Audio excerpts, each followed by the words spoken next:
Okay, let's talk about the minor open position chords that you need to know. The first one we're going to look at is A minor, of course. And I would fret it like this, probably not like this. That's kind of weird, right?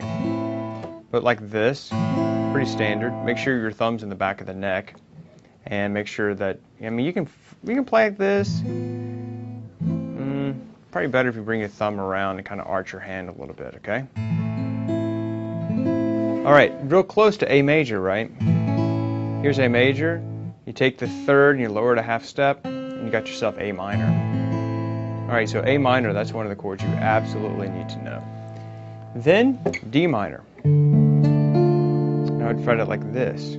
Okay, and you can play, listen, you can play the three notes of the chord like this. You can grab the D. You can even grab the A. All those are D minor chords. And the reason they're called open position, of course, is because they're open strings. Okay?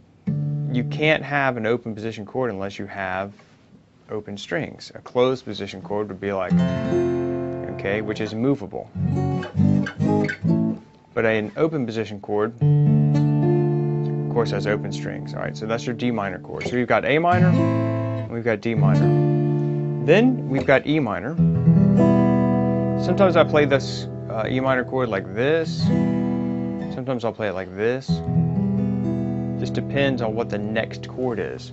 So if this is E minor here, if I'm going like this and I want to go, let's say, to a C chord, that's an easy transition because I've got this pivot note here.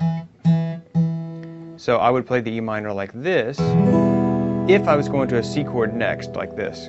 Because I was just going,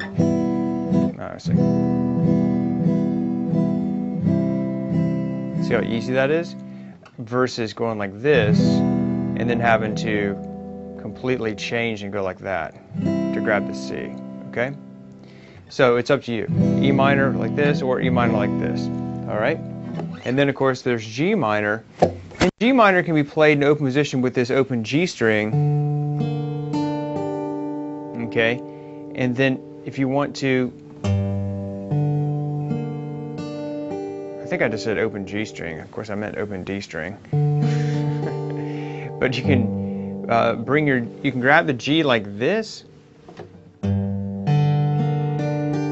play it like that. You can fret it like this and bring, and bar these notes on the third fret with your middle finger.